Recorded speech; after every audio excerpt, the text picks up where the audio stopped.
지금 우리가 사도행전을 살피고 있습니다. 사도행전은 예수님의 복음, 십자가의 복음이 교회를 통해서 어떻게 전 세계에 퍼져나갔는가를 이야기하고 있습니다. 복음이 전 세계로 퍼져나가는 그런 이야기를 하고 있어요.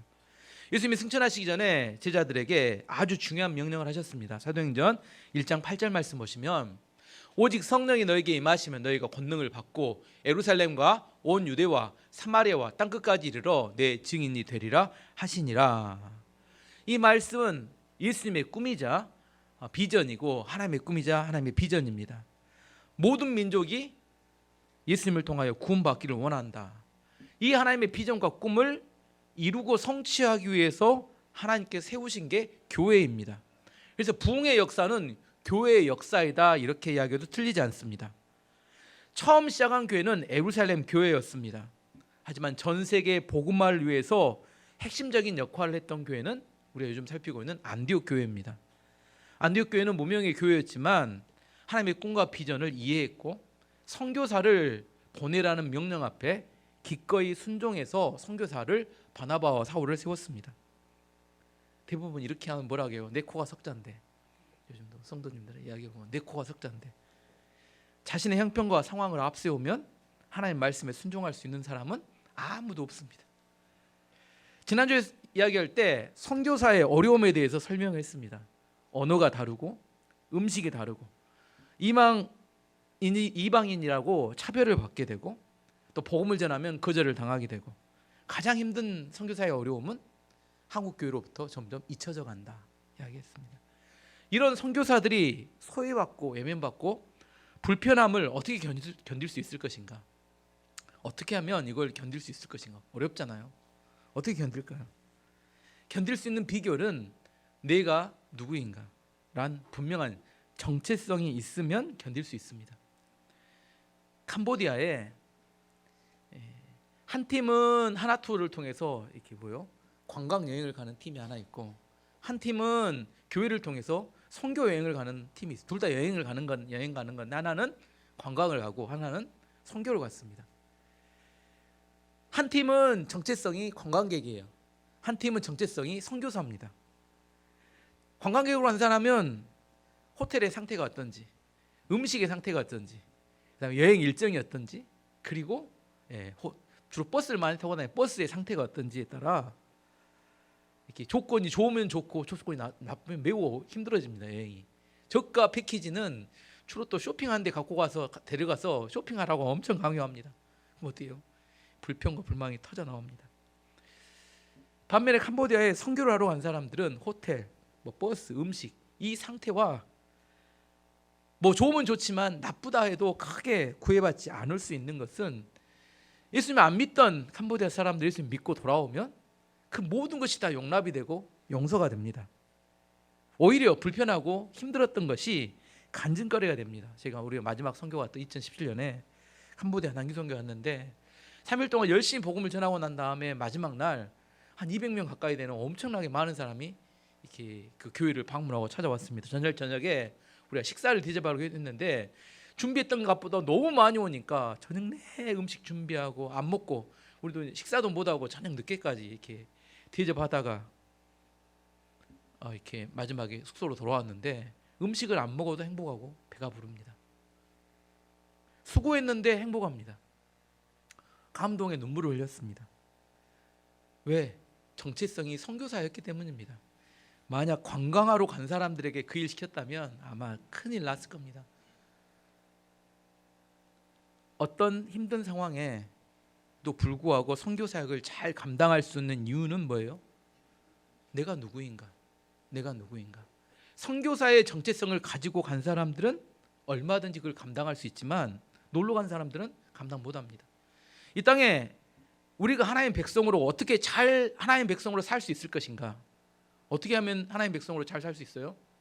내가 누구인지를 분명히 알면 됩니다. 내가 하나님의 백성인지 마귀의 자식인지 분명히 내가 누구인지를 알면 어떻게 살지 분명히 행동할 것이 결정이 됩니다. 베드로전서 2장 9절 말씀 보시면 우리의 정체성에 대해서 이렇게 이야기합니다.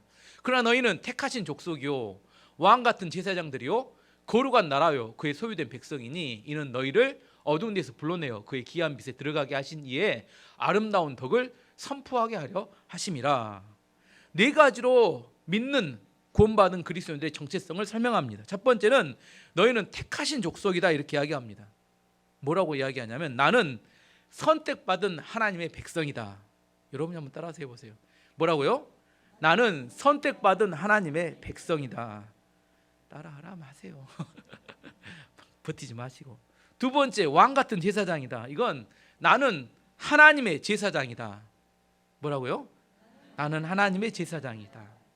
거룩한 나라요. 나는 거룩하게 구별된 하나님의 나라다. 뭐라고요? 나는 거룩하게 구별된 하나님의 나라다. 네 번째, 그의 소유된 백성이다는 나는 하나님의 소유된 백성이다. 뭐라고요? 나는 하나님의 소유된 백성이다. 내가 하나님께 속한 사람인지 마귀에게 속한 사람인지 헷갈리면 안 됩니다. 분명한 내가 정체성을 가지고 있어야 합니다. 교회를 10년을 다녀도 내가 어디에 속한 사람인지, 내가 누구인지를 잘 모르면 항상 갈등이 생기고 분쟁이 생기고 충돌이 생깁니다. 건축 중에 카멜레온이라는 건축이 있죠. 자기를 보호하기 위해서 주변에 색하고 색을 맞춥니다. 제가 어제 이렇게 검색해 봤더니 카멜레온은 주로 평소에 초록색으로 있대요. 왜냐하면 잎사귀가 대부분 초록색이기 때문에 초록색에 딱 달라붙어 있으면 초록색으로 바뀌는데, 또 무슨 색으로 바뀐가 확인해 봤더니 노란색으로 바뀐대요. 빨강색으로 바뀌고 주황색으로 바뀌는 게 세 가지가 주로 많이 바뀌는 색인데, 초록색하고 너무 다르잖아요. 노란색으로 바뀌고 빨간색으로 바뀌기는. 빨간 잎에 붙으면 빨간색으로. 그런데 이 문제는 언제 발생하냐면 색깔이 여러 가지 있는데 갑자기 딱 들어가면 이제 정체성이 혼란이 오는 겁니다. 어떤 색깔로 바뀔까요? 갈등하다 터져 죽는다고 합니다. 이게 어느 색으로 바뀔지 잘 몰라서. 신앙생활도 꼭 카멜레온처럼 하는 사람들도 있습니다. 주변 사람들에 따라서 자기 색깔이 싹 바뀌어요. 믿는 교회에 오면 믿음이 좋은 사람처럼 보였는데 불신자들 안에 들어가면 믿는 사람이 냄새가 전혀 나지 않아요.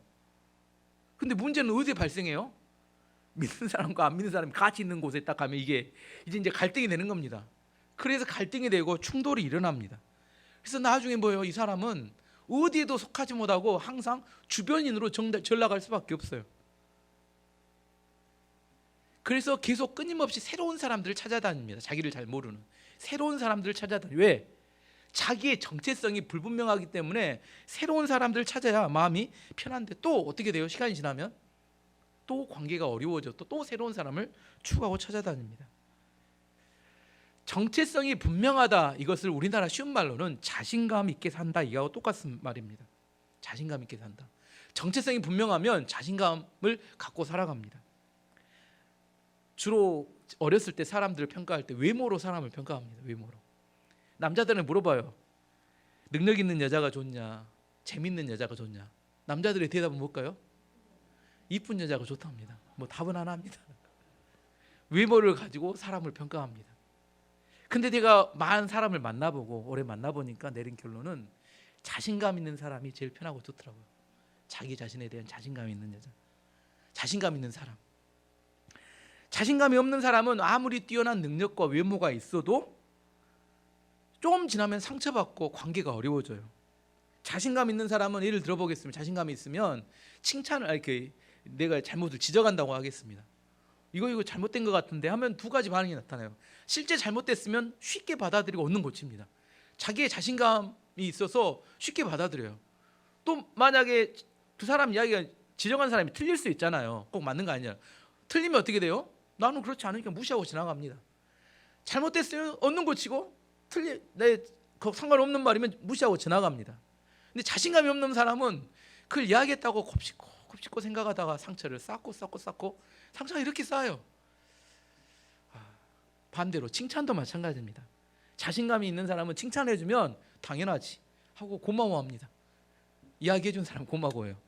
자신감이 없는 사람은 저 칭찬해놓고 무슨 말을 하려고 하나, 뭐 이렇게 삐뚤어갖고 뭔 색안경을 끼고 하나, 또 이렇게 쳐다봅니다. 결국 자신감이 있는 사람은 칭찬을 하나 책망을 하나 시간이 지나다 보면 서로의 관계가 깊어져 갑니다. 서로 좋은 관계가 맺어져 가는데, 자신감이 없는 사람은 시간이 가면 갈수록 관계가 점점 어려워져요. 자신감이 어디서 나온다고요? 지금 어디서 나온다고 했어요? 정체성에서 나오나요? 지금 정체성. 내가 자신감 있는 삶을 살고 싶으면 내가 누구인지 분명히 정해야 합니다.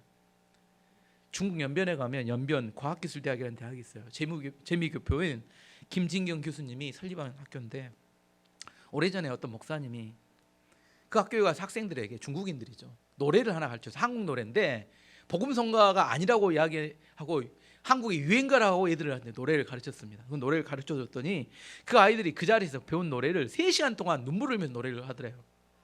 그 노래는 뭐냐면 당신은 사랑받기 위해 태어난 사람, 이 노래를 부르는데 애들이 또 부르자고 3시간을 그 한 노래를 부르면서 눈물을 흘리더랍니다. 왜 그랬을까요?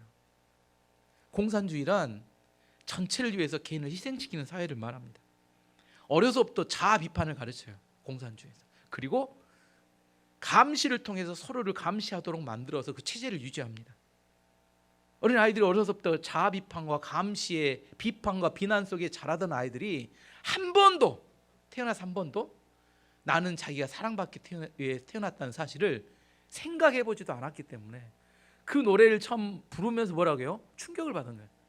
아, 내가 사랑받기 위해 태어난, 공산주의 이론에 보면 인간을 부속품이라고 생각하죠. 쓸모없으면 버리고 새로운 부속품을 끼우듯이.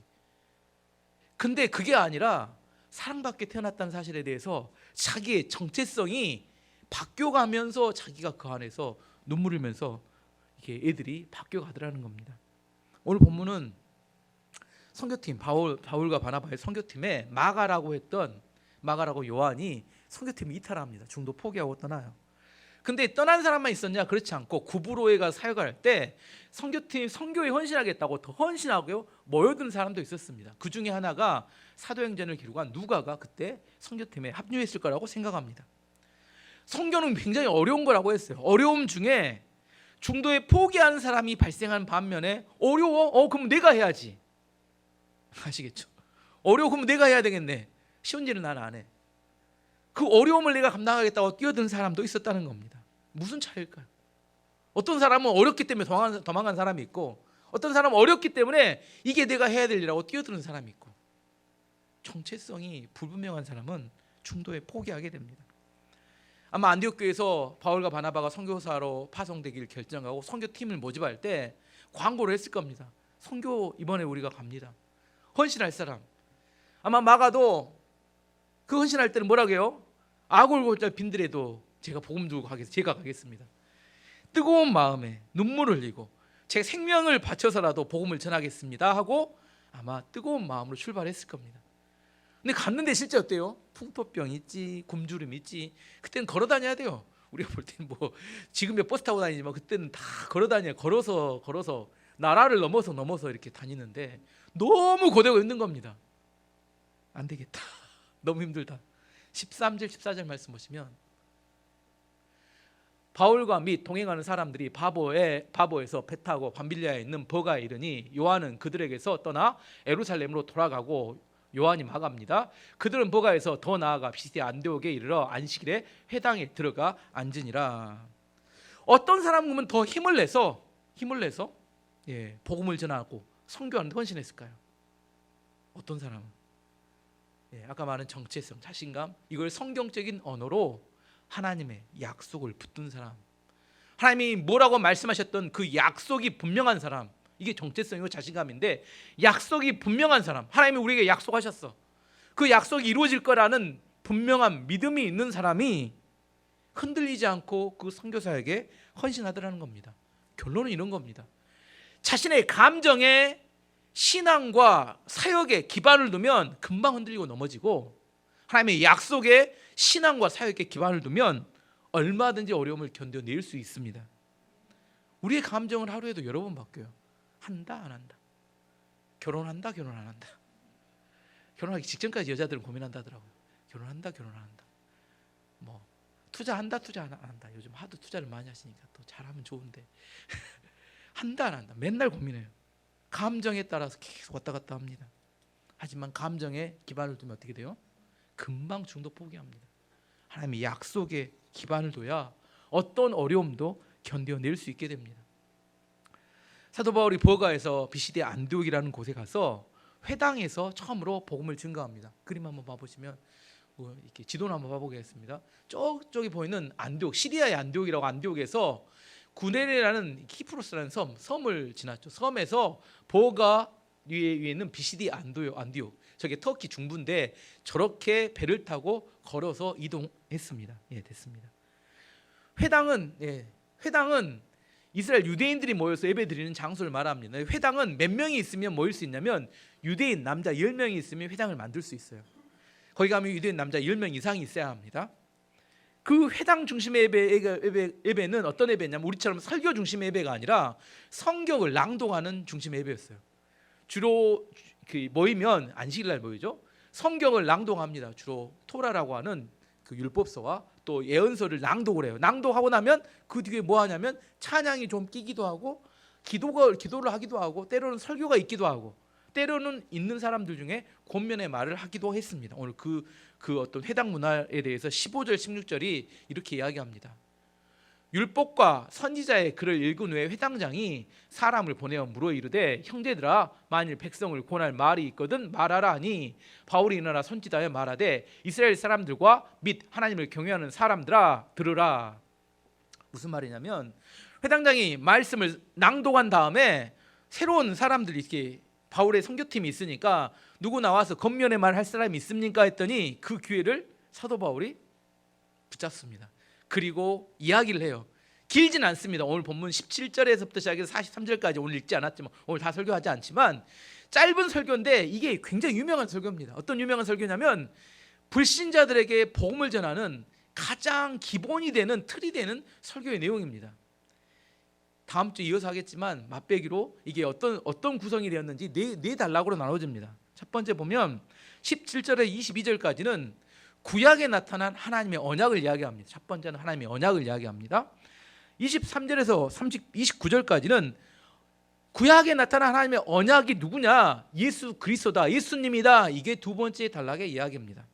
세 번째는 30절에서 37절까지는 그러면 예수님이 이 땅에 오셔서 무슨 일을 하셨느냐? 예수님께서 십자가의 대속의 죽음과 부활을 하셨다. 이게 세 번째 단락이고 마지막 네 번째는 38절에서 41절까지는 그러면 예수님을 믿는 사람은 어떻게 되느냐? 죄 사함을 받고 의롭다 하심을 받는다. 이게 네 단락으로 된 사도 바울의 아주 간략하면서 명쾌한 복음에 대한 설교였습니다. 여러분이 누군가에게 불신자에게 복음을 전하려고 하면 이렇게 전하시면 아주 잘 전할 수 있습니다. 내가 불신자에게 전도하고 싶은데 어떻게 할지 모르겠어요. 꼭 물어봐요. 왜 물어볼까요? 저도 궁금합니다. 진짜 전하고 싶어서 물어본 건지. 어떻게 하시면 돼요? 사도행전 13장을 열심히 묵상하고 읽고 묵상하고 하시다가 누구예요? 불신자를 만나시면 여러분도 이렇게 꼭 전해 보시기 바랍니다. 전도한 지가 너무 오래돼서 이제 여러분 전해 보시기 바랍니다. 항상 듣고만 있지 마시고 성경을 전해 보면 이것이 여러분이 100번 듣는 것보다 한번 전해 봐야 그 본질을 깨달을 수 있습니다. 교회 가면 복 받아요. 무슨 복인지 설명해 주면 이야기를 못 합니다. 좀 더 이제 이 네 단락 중에 오늘 설교의 주제는 첫 번째 단락입니다. 네 가지로 복음을 전했는데 첫 번째 뭘 먼저 전했다고요? 첫 번째 단락이 하나님의 약속. 하나님의 약속. 우리는 하나님의 약속을 붙든 언약 백성입니다. 기독교 신앙의 출발. 기독교 신앙이 뭐냐 하면 하나님의 약속으로부터 출발됩니다. 이거 좀 극단적인 이야기지만 이렇게 이야기해도 틀리지 않는 말인데 만약 내가 하나님의 약속이 무엇인지 모른다면 내가 기독교인인지 내가 구원받았는지 의심해 봐야 합니다. 뭘 모르면? 내가 하나님의 약속이 무엇인지 모르면 그만큼 약속이 중요합니다. 그래서 우리가 성경 있잖아요. 성경을 뭐하고 뭘로 구성되어 있어요? 오래된 구약과 신약. 성경은 구약과 신약으로 구성됐습니다. 구약이 뭐예요? 올드 테스트먼트. 오래된 언약을 구약이라고 합니다. 신약을 뭐라고 해요? 뉴 테스트먼트. 새로운 언약을 신약이라고 해요. 그럼 성경은 무슨 책이냐? 하나님의 약속에 대한 책이에요. 그럼 성경을 왜 읽어요? 그냥 읽으라니까 맨날 읽고 왜 읽으라고 하냐고. 왜 읽어요? 하나님의 약속을 발견하고 그걸 믿기 위해서 읽는 겁니다. 성경은 하나님의 약속이에요. 우리가 성경을 읽고 신앙생활 한다는 것은 약속을 믿고 그 약속을 따라 살겠다는 헌신과 언약이 포함되어 있는 겁니다. 근데 성경만 읽어요. 뭘 발견하지 않고? 약속을 발견하지 않고 성경만 읽는 것은 아무런 의미가 없는 일입니다. 성경은 하나님의 약속이에요. 다른 측면에서 좀 설명해 보면 우리가 믿음으로 구원을 받았다 이렇게 이야기해요. 믿음으로. 그럼 믿는다는 것은 무슨 의미예요? 과학을 믿을 필요가 있을까요? 과학은 알면 될까요? 과학은 알면 됩니다. 그건 이미 증명된 거예요. 근데 믿는다는 걸 뭘 믿어요? 이루어지지 않는 약속을 믿는 겁니다. 아시겠죠? 우리가 믿는다는 것은 이루어지지 않는 약속을 믿는 것을 말합니다. 그래서 우리 기독교인은 뭐라고 하냐면 언약 백성이라고 이야기합니다. 약속을 붙드는 백성이에요. 약속이 있어야 기독교의 신앙이 출발합니다. 약속이 없으면 믿음이 없는 거예요. 잘 생각해 보세요. 약속이 없어요. 그럼 뭘 믿는 거예요? 믿는 게 아닙니다. 약속이 없으면 믿음이 없는 겁니다. 내가 믿는 사람이라는 것은 아는 사람이라고 하면 돼요. 과학을 안다 이렇게 이야기하죠. 과학을 믿는다 이렇게 이야기하지는 않잖아요. 과학을 알 뿐입니다. 하지만 믿는다는 것은 내가 이루어지지 않았지만 하나님이 약속하신 것을 받아들이는 것을 말합니다. 약속이 있는 사람과 약속이 없는 사람은 큰 차이가 있어요. 제가 내일 서울에 2시 반에 서울 삼성병원에 예약이 되어 있습니다. 제가 언제까지 가면 돼요? 진료 받으려면? 2시 반까지 가면 됩니다. 근데 어떤 사람이 예약을 안 했어요. 근데 아침 9시부터 가서 양복 입고 공손하게 뭐라게요? 내가 급하니까 진료를 좀 봐주면 안 되겠습니까? 봐줄까요? 안 봐줄까요? 절대 안 봐줍니다. 요즘 가보세요. 봐준가? 절대 안 봐줍니다. 왜 안 봐줘요? 약속이 없으니까 안 봐주는 겁니다. 병원 예약이야. 다음에 또 받으면 되죠. 하지만 구원의 문제는 좀 다릅니다. 마지막에 하나님께서 백보자 심판을 하실 때 어떤 사람은 천국으로 어떤 사람은 지옥으로 결정하는 심판할 때 그 심판의 장면 한번 봐보겠습니다. 요한계시록 20장 11절에 15절 말씀 보시면 내가 또 크고 흰 보좌와 그 위에 앉으신 이를 보니 땅과 하늘이 그 앞에 피하여 간 데가 없더라. 또 내가 보니 죽은 자들이 큰 자나 작은 자나 그 보좌 앞에 서 있는데 책들이 펴 있고 또 다른 책이 펴졌으니 곧 생명책이라. 죽은 자들이 장의 행위를 따라 책들에 기록된 대로 심판을 받으니 바다가 그 가운데에서 죽은 자들을 내주고 또 사망과 음부도 그 가운데에서 죽은 자들을 내주며 각 사람이 자기의 행위대로 심판을 받고 사망과 음부도 불못에 던져지니 이것은 둘째 사망 곧 불못이라. 누구든지 생명책에 기록되지 못한 자는 불못에 던져지더라. 심판의 순간에 하나님의 약속을 가진 사람과 하나님의 약속을 가지지 못한 사람은 너무나 큰 차이가 발생한다는 겁니다. 지옥과 천국이 결정되는 그 순간에 중요한 게 뭐예요? 약속을 붙들고 있는 그 사람이 천국에 갈 수 있다. 성경은 그렇게 이야기합니다. 저는 여러분이 다 약속 붙들고 천국에 가기를 원합니다. 사도 바울이 설교를 시작할 때 하나님의 약속으로 설교를 시작했어요. 17절에서 23절까지 말씀 보시면 이 이스라엘 백성의 하나님이 우리 조상들을 택하시고 애굽 땅에서 나그네 된 그 백성을 높여 큰 권능을 인도하여 내사 광에서 약 40년간 그들의 소행을 참으시고 가나안 땅 7족속을 멸하사 그 땅을 기업으로 주시기까지 약 450년간이라. 그 후에 선지자 사무엘 때까지 사사를 주셨더니 그 후에 그들이 왕을 구하거늘 하나님이 베냐민 지파 사람 기스의 아들 사울을 40년간 주셨다가 패하시고 다윗을 왕으로 세우시고 증언하여 이르시되 내가 이새의 아들 다윗을 만나니 내 마음에 맞는 사람이라 내 뜻을 다 이루리라 하시더니 하나님이 약속하신 대로 이 사람의 후손에서 이스라엘을 위하여 구주를 세우셨으니 곧 예수라. 이야기를 해보면 이런 겁니다. 구약의 역사를 쭉 이야기하는 겁니다. 출애굽했던 사건, 하나님께 큰 권능으로 40년간 광야 아래서 그들의 악행을 참으셨던 사건, 7족속을 쫓아내시고 가나안을 정복하게 했던 이야기, 그리고 사사시대 450년 후에 사울왕을 왕으로 세웠다가 패하시고 다윗을 왕으로 세웠는데 다윗이 너무나 마음에 드는 겁니다. 이 이야기의 내용은 그런 겁니다. 다윗이 너무나 마음에 들어요. 너무 흡족했어요. 그래서 하나님께서 다윗에게 약속을, 중요한 약속, 구약에서 가장 중요한 약속을 하나 주셨는데 그 약속이 다윗의 언약입니다. 그 다윗의 언약이 뭐라고 기록됐냐면 사무엘하 7장 16절 17절에 보면 내 집과 내 나라가 내 앞에 영원히 보존되고 내 왕유가 영원히 경고하리라 하셨다 하라. 나단이 이 모든 말씀과 그 이 모든 계시대로 다윗에게 말하니라. 이런 겁니다. 그 다윗의 언약은 이런 거예요. 다윗의 나라는 영원할 것이다. 그 다음에 다윗의 왕위가 영원히 경고할 것이다. 이게 다윗의 후손들은 대대로 왕이 되고 다윗의 나라는 절대로 무너지지 않는다 이렇게 약속을 했어요. 근데 BC 586년에 남유다가 바벨론에서 망함으로 다윗의 나라가 남유다가 완전히 멸망을 당해버리고 말았습니다. 그러면 사람들이 이렇게 생각하죠. 그러면 다윗의 언약은 어떻게 된 거냐? 무너진 거냐? 그렇지는 않다는 겁니다. 이 다윗의 언약이 나라는 무너졌지만 이 다윗의 언약은 계속되기 때문에 유대인들은 뭐라고 생각했냐면 그 당시 유대인들은 다윗의 자손 후손 중에서 어떤 메시아가 나오는데 그 메시아가 우리 자기들의 이스라엘을 로마로부터 독립시킬 거다. 독립된 나라를 만들 거다. 그 독립전쟁이 아직도 하고 있죠. 지금 이스라엘 팔레스타인 전쟁이. 독립시키려 그들은 뭘 기다려? 유대인들은 다윗의 자손 중에 아직도 메시아를 기다리고 있어요. 그들은 메시아를 아직 못 만났어요. 근데 기독교인은 뭐라고 하냐면 그 다윗의 자손이 오시겠다고 약속했던 그 메시아가 누구다?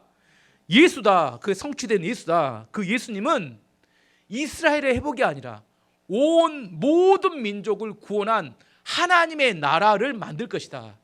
이게 다윗의 언약입니다. 지금도 유효합니다. 교회를 통해서 이 하나님의 나라는 계속해서 퍼져나가고 있습니다.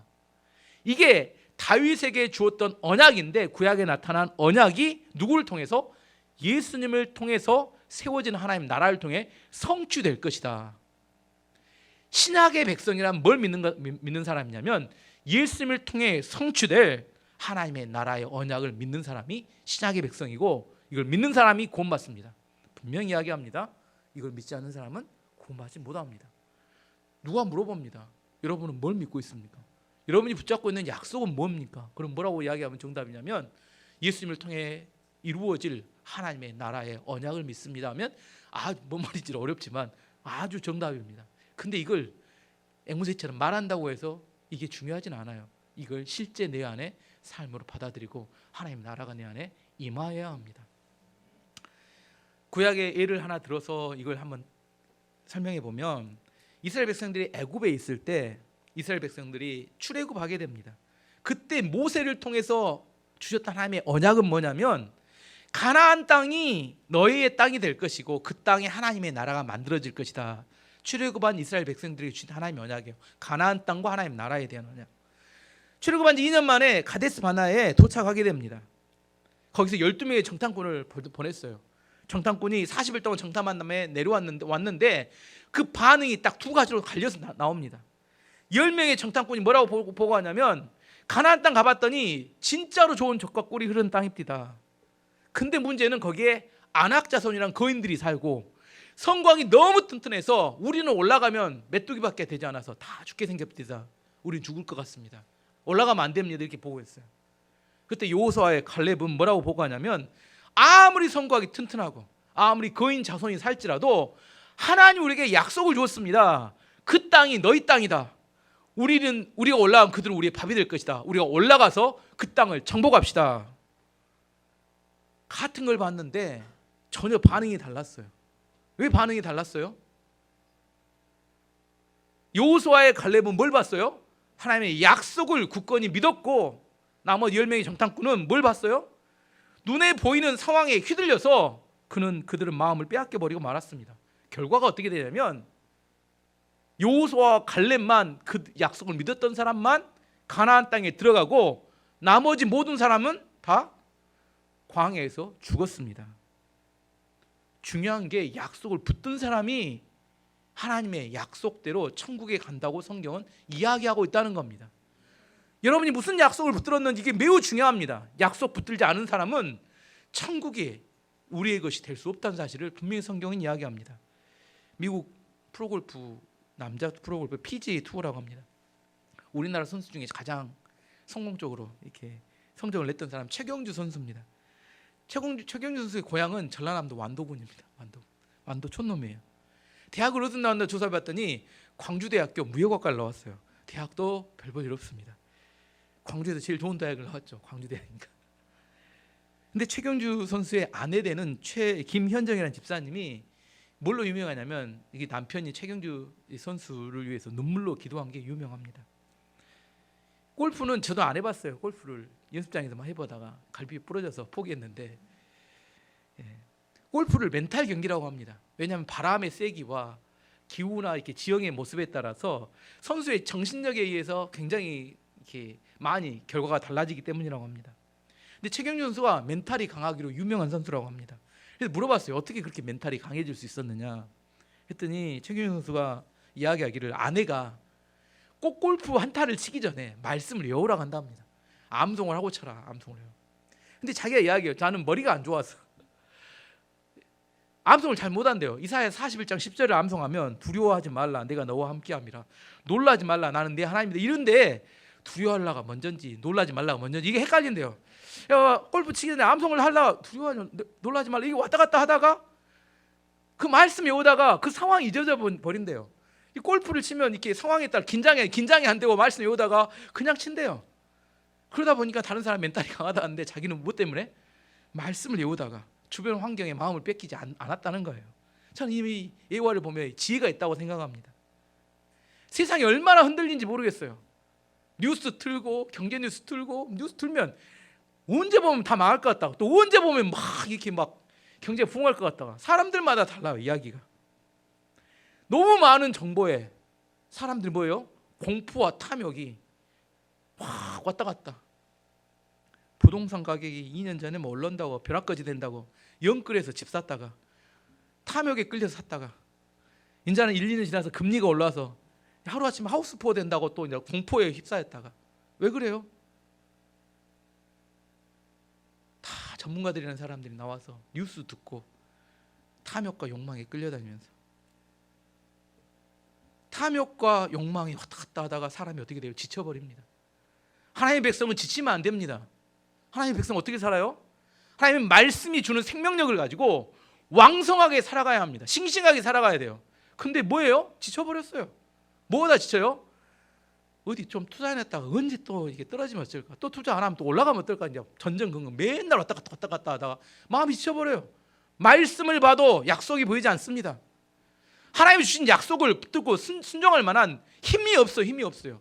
뭔가 내가 이렇게 뭔가 하려면 힘이 있어야 되는데 이미 예배당에 오기 전에 다 탈진해서 왔어요. 그래서 제가 이번 주 생각했습니다. 말씀 읽는 사람 이 시간보다 주식 방송 보고 뭐 경제 방송 보는 시간이 더 많은 사람 회개해야 된다. 주식 방송과 경제 방송 보는 건 몇 시간씩 보면서 성경 읽거나 하나님 말씀을 듣거나 예배 드리는 시간을 투자하지 않는 사람들 회개하셔야 합니다. 정말 하나님 앞에 믿음으로 살고 있는지 아니면 정말 색깔만 내고 있는지 여러분 생각해 보셔야 합니다. 최경주 선수의 이야기가 저는 얻어야 될 지혜라고 생각합니다. 주변의 상황 본다고 더 우리가 잘하는 거 아닙니다. 혹시 그렇게 주식 방송 많이 봐서 형편이 좀 나아지셨습니까?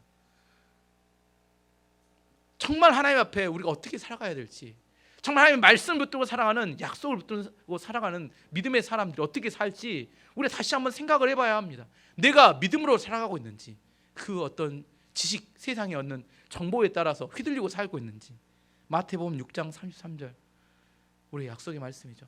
그런즉 너희는 먼저 그의 나라와 그의 의를 구하라. 그리하면 이 모든 것을 너희에게 더하시리라. 하나님의 나라와 의가 먼저인지 아니면 내 피로가 먼저인지 여러분 결정하셔야 합니다. 시편 127편 1절 2절 이렇게 또 이야기합니다. 여호와께서 집을 세우지 아니하시면 세우는 자의 수고가 헛되며 여호와께서 성을 지키지 아니하시면 파수꾼에 깨어 있음이 헛되도다. 너희가 일찍이 일어나고 늦게 누우며 수고의 떡을 먹으면 헛되도다. 그러므로 여호와께서 그의 사랑하시는 자에게는 잠을 주시는도다. 잠 안 잔다고 난리 친다고 열매 맺는 거 아닙니다. 하나님의 백성은 하나님의 약속을 믿고 의지하고 푹 잠을 자는 사람입니다. 오늘 말씀은 우리의 정체성이 무엇인지에 대한 이야기를 하는 겁니다. 내가 어디에 속했는지, 내가 하나님께 속한 사람인지 마귀에 속한 사람인지 세상에 속한 사람인지 분명히 정체성을 밝혀야 합니다. 그 정체성은 어디서 나오냐면 하나님의 약속을 붙든 약속에서 나옵니다. 내가 어떤 약속을 붙들고 있는지, 하나님이 주셨던 약속을 붙들고 그 약속에 의해서 내가 이 땅을 자신 있게 살아갈 때 하나님이 그 사람에게 축복하시고 은혜를 베풀어 주십니다. 교회 예배를 드리러 오는데 지쳐서 오지 마시기 바라요. 내가 하나님께 예배 드리려고 하는 시간이 일주일에 가장 싱싱하고 아름답고 충만한 시간으로 만들어 오셔야 합니다. 그것을 하나님이 기뻐하시고 좋아하십니다. 시간과 중요한 걸 다 써버리고 남는 시간, 쪼가리 시간 하나님께 드리러 오지 마시기 바랍니다. 하나님 기뻐하실까요? 그렇게 드리는 시간을? 하나님 여러분 같으면 좋아하시겠습니까? 하나님이 여러분의 첫 번째가 될 때 하나님도 여러분을 첫 번째로 생각하십니다. 왜 내 인생 가운데 고난과 어려움이 많은가?